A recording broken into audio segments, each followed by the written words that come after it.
சாரிங்க. எதுக்கு? நேத்து ராத்திரி உங்களை தூக்கத்துல இருந்து டிஸ்டர்ப் பண்ணதுக்கு. அப்ப நான் தூங்கவே இல்லை, நான் கண்ணை முடிச்சிட்டு தான் இருந்தேன். நைட்டு தூங்கலையா? அப்ப என்ன பண்ணிட்டு இருந்தீங்க? உண்மையை சொல்லட்டா? ஆ சொல்லுங்க. உன்னதான் நினைச்சிட்டு இருந்தேன். நிஜமாவா? என்னைய நினைச்சிட்டு இருந்தீங்க? ஆமா. பொய் இல்லல, உண்மையா தானே? ஏன் பொய் சொல்லணும்? நிஜம்தான். இன்னும் ஏன் என்ன வாங்க போங்கன்னு கூப்பிட்டு இருக்கீங்க? பழக்கமாயிடுச்சு, மாத்திக்கிறேன்.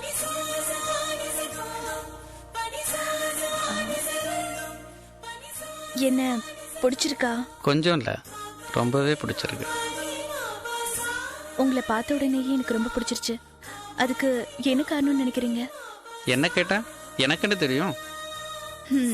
இந்த மாதிரி தெரிஞ்சுக்கிட்டே தெரியலன்னு சொல்ற உங்க வெகுளித்தனம் தான் எனக்கு ரொம்ப பிடிச்சிருக்கு. எப்படியோ உண்மையிலே எனக்கு புரியல. நீங்க பொய் சொல்றீங்களா இல்ல உண்மையதான் சொல்றீங்களா? எனக்கு டைம் ஆயிடுச்சு, கிளம்பலாமா? மறுபடியும் எப்ப மீட் பண்ணலாம்? ஃபோன் பண்ணு, எப்ப வேணாலும் மீட் பண்ணலாம். அதுக்கு நான் எப்பெல்லாம் ஃபோன் பண்ணணும்? எப்பெல்லாம் தோணுதோ அப்பெல்லாம் பண்ணு. நிஜமாவா? எப்ப வேணாலும் ஃபோன் பண்ணலாமா? அஃப்கோர்ஸ். ராத்திரி பகல் 24 ஹவர்ஸும் உங்களுக்கு தான். எப்ப வேணாலும் பண்ணுங்க. உங்க காலுக்காக எப்பவும் வெயிட் பண்ணிட்டு இருப்பேன். ரொம்ப தேங்க்ஸ். சரி, டைம் ஆச்சு, நான் கிளம்பட்டா? போற வழியில என்ன டிராப் பண்றீங்களா? என்ன டிராப் பண்ணேன்னு கேக்குறீங்க? கொண்டு போய் விடுன்னு ஆர்டர் போட வேண்டியதானே? சரி, என்னை கூட்டி போய் விடுங்க. சரி, வாங்க போலாம்.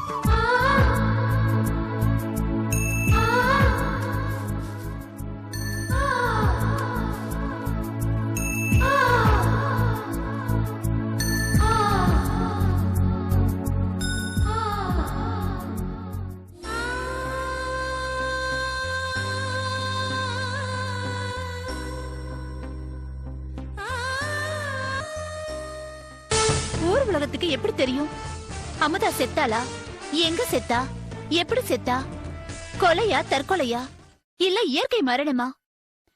எப்படி இருந்தாலும் அமுதாவோட பாடி கிடைக்கணும்ல. போலீஸ் இன்வெஸ்டிகேஷன் பண்ணும். அந்த விசாரணையில என்ன வரும்னு யாருக்குமே தெரியாது. நம்ம போட்ட திட்டம் மாதிரியே எல்லாமே நமக்கு சாதகமா அமைஞ்சு போச்சுன்னா அந்த சொத்து உங்க பேருக்கு வரும். அதுக்கப்புறம் நீங்க மனசு மாறாம அதை ஏன் பேருக்கு எழுதி வைக்கணும். இதுல இவ்ளோ ப்ராப்ளம்ஸ் இருக்கு. சொத்து ஒண்ணு அவ்வளவு ஈஸியா நம்ம கைக்கு வராது. புரியுதா மிஸ்டர் ராம்குமார்? நாம நினைக்கிறது ஈஸி, ஆனா எல்லாமே நடக்கிறது கஷ்டம். புரியுதா? பணம் செலவு பண்றது ரொம்ப ஈஸி, அத சம்பாதிக்கிறது தான் குதிரை கொம்பு. அமுதாவை கல்யாணம் பண்ணிக்கிட்டு வசதியா வாழ்ந்தீங்க. நீங்க சம்பாதிச்சது சல்லி காசு இல்ல. நீங்க சம்பாதிச்ச பணமா இருந்தா எல்லா சொத்தையும் ஏன் பேர்ல எழுதி வைக்கிறேன்னு சொல்லிருக்க மாட்டீங்க. ஏன்னா அதுக்கு எவ்வளவு கஷ்டப்பட்டிருப்பீங்கன்னு உங்களுக்கு தான் தெரியும். அது அமுதாவோட அப்பா சொத்தாச்சே, அதனாலதான் ஏன் பேர்ல எழுதி வைக்கிறேன்னு சொல்லிட்டீங்க. கடத்தேங்காவை எடுத்து வழிப்பிள்ளையாருக்கு உடைச்ச கதையெல்லாம் இருக்கு.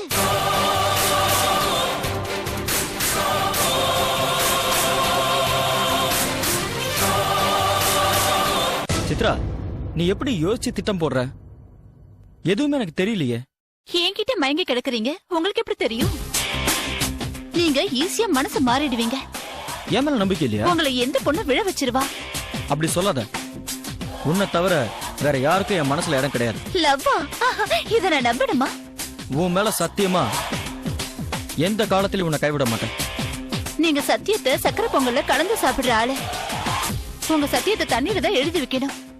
இப்ப நீங்க சத்தியம் பண்ணுவீங்க. ஏன்னா கையில சல்லி காசு இல்ல, நில் பேலன்ஸ். உங்க பேங்க் பேலன்ஸை விட கார்த்திக் பேலன்ஸ் ரொம்ப அதிகம். சித்ரா, அவசரப்படாம பொறுமையா கேளுங்க. உங்க சொத்து முதல்ல உங்க கைக்கு வரட்டும், அப்புறம் மத்ததெல்லாம் பேசிக்கலாம்.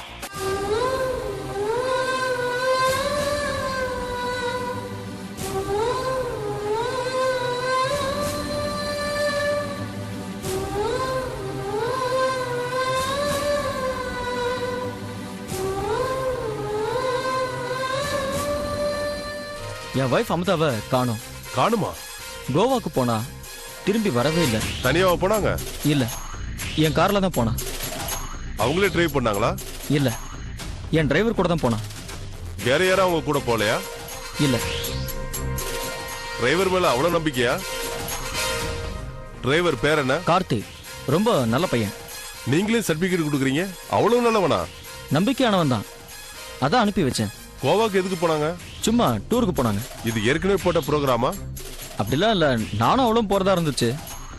எனக்கு திடீர்னு கம்பெனில வேலை வந்துருச்சு, அதான் போக முடியல. அமுதாவும் நீங்களும் லவ் மேரேஜா? இல்ல, அரேஞ்ச் மேரேஜ். எத்தனை வருஷம் ஆச்சு?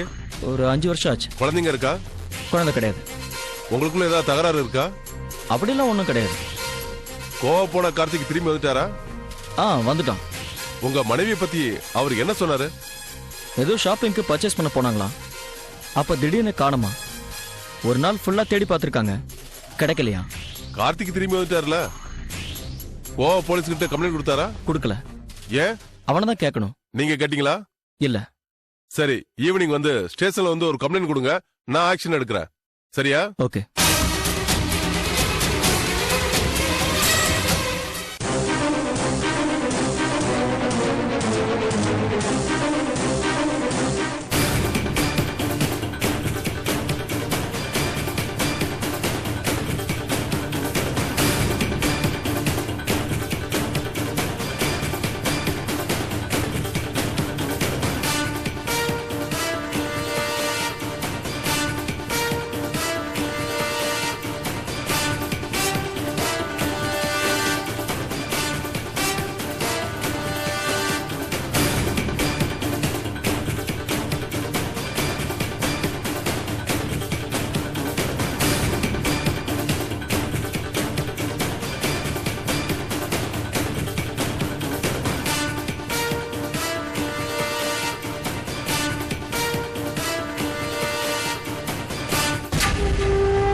மாப்ள, ஏன் மாப்ள இப்படி இருக்கீங்க? என்ன மாமா பண்றது, அமுதால அது வாழ்க்கை என்னால நினைச்சு கூட பார்க்க முடியல. அதுக்காக இப்படியே உட்கார்ந்து இருந்தா போன அமுதா திரும்பி வந்துருவாளா? அப்படி சொல்லாதீங்க மாமா, அமுதா நிச்சயம் திரும்பி வந்துருவா, எனக்கு நம்பிக்கை இருக்கு. உங்களை நினைச்சா எனக்கு பெருமையா இருக்கு மாப்ள. உங்களை என் மாப்பிளையா நினைக்கல, என் மகனா தான் நினைக்கிறேன். அமுதா செத்தது எனக்கு வருத்தமா தான் இருக்கு. ஆனா என்ன பண்றது, அதே நினைச்சிட்டு வாழ முடியுமா? நடக்கிறதெல்லாம் நம்ம தளபதினு நினைச்சிட்டு போக வேண்டியதான். நீங்க அதை சாதாரணமா நினைக்கிறீங்க மாமா, ஆனா என்னால அதை நினைச்சு கூட பார்க்க முடியல. அவளை எப்படிலாம் நேசிச்சேன், இப்படி என்னை விட்டுட்டு பட்டுன்னு போவான்னு நான் நினைச்சு கூட பார்க்கல. அவ செத்துட்டான்னு என்னால நம்பவே முடியல. போலீஸ் கூட அதான் சொல்றாங்க. அமுதா காணம் தானே கம்ப்ளைண்ட் கொடுத்தீங்க, அதுக்குள்ள ஏன் செத்துட்டான்னு முடிவு பண்ணிட்டேன்னு அப்படின்னு கேட்டாங்க. அவங்க கேட்டதால தான் நம்பிக்கை எனக்கு அதிகமா வந்துச்சு. அமுதா திரும்ப வருவான்னு நான் நம்புறேன். ரொம்ப சந்தோஷமாப்ல. உங்க நம்பிக்கை வீண் போகாது, நிச்சயம் அமுதா வருவா. இன்னொரு முறை சொல்லுங்க மாமா, மனசுக்கு எவ்வளவு சந்தோஷமா இருக்கு தெரியுமா?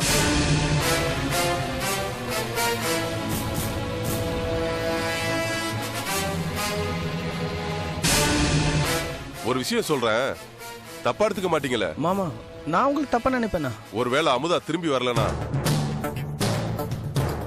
நீங்க இப்படியே எத்தனை காலம் தான் தனியா இருக்க முடியும்? அதனால இங்க பாருங்க மாப்ள, இந்த ஜென்மத்துல மட்டும் இல்ல, எப்பவுமே எனக்கு நீங்க தான் மாப்ள. அதனால என் சொத்துக்கு நீங்க தான் வாரிசு. என்னோட 2வது மக சாந்திய நீங்க தான் கல்யாணம் பண்ணிக்கணும்.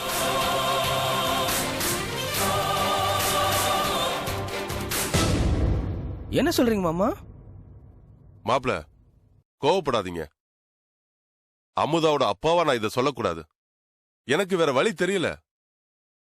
ஏன் 2வது மக சாந்திக்கு நீங்க தான் புருஷன்.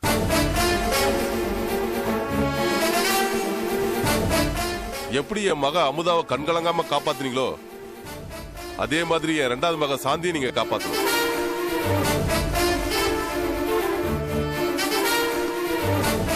என்ன மாப்பிள்ள எதுவுமே பேச மாட்டேங்கிறீங்க?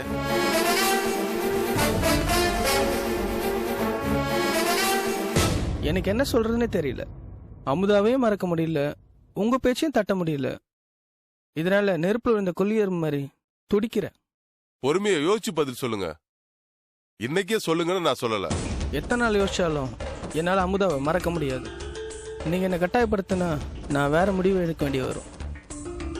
அப்படிலாம் சொல்லாதீங்க மாப்பிள்ள. நீங்க எதை சொன்னாலும் எனக்கு சம்மதம் தான். எதுக்கும் கொஞ்சம் யோசிச்சு சொல்லுங்க.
ஹலோ, நான் தான்.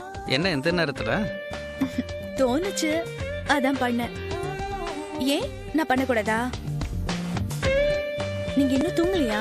உன்னை நினைச்சிட்டே இருந்தேன், தூக்கம் வரல.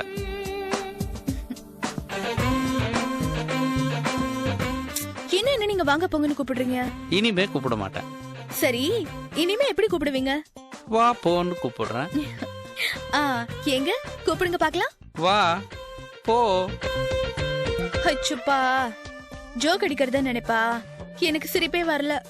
என்ன பண்றது, உங்களை லவ் பண்ணிட்டேனே, ஒரு தடவை சிரிச்சுதானே ஆகணும்.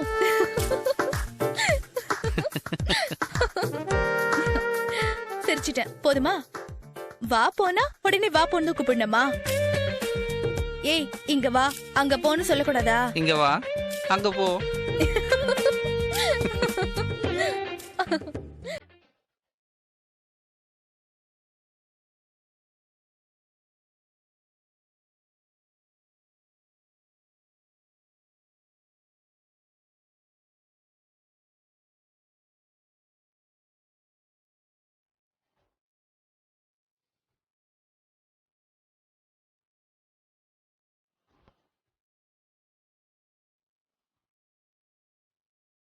கண்கள் இரண்டு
என் மேல நம்பிக்கை இல்லையா? உங்களை எந்த பொண்ணு விழ வச்சிருவா? அப்படி சொல்லாத. உன்னை தவிர வேற யாருக்கும் என் மனசுல இடம் கிடையாது. லவ்வா? இத நான் நம்பணுமா? உன் மேல சத்தியமா எந்த காலத்திலும் உன்னை கைவிட மாட்டேன். நீங்க சத்தியத்தை சக்கரை பொங்கல்ல கலந்து சாப்பிடுற ஆளு. உங்க சத்தியத்தை தண்ணீர தான் எழுதி வைக்கணும். இப்ப நீங்க சத்தியம் பண்ணுவீங்க. ஏன்னா கையில சல்லி காசு இல்ல, நில் பேலன்ஸ். உங்க பேங்க் பேலன்ஸை விட கார்த்திக் பேலன்ஸ் ரொம்ப அதிகம். சித்ரா, அவசரப்படாம பொறுமையா கேளுங்க. உங்க சொத்து முதல்ல உங்க கைக்கு வரட்டும், அப்புறம் மத்ததெல்லாம் பேசிக்கலாம்.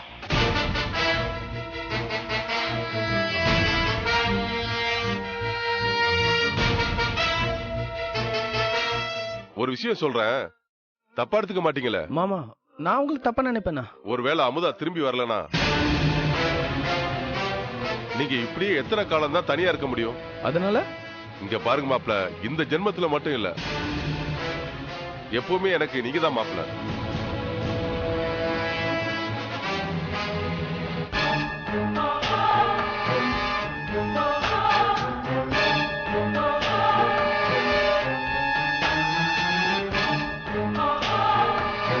அதனால என் சொத்துக்கு நீங்க தான் வாரிசு. என்னோட 2வது மக சாந்திய நீங்க தான் கல்யாணம் பண்ணிக்கணும்.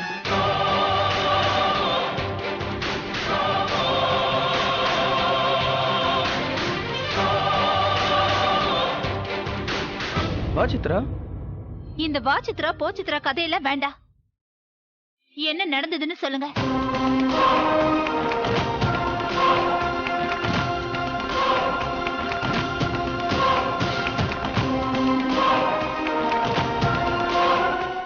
வாழ நினைத்தால் உன் பாதை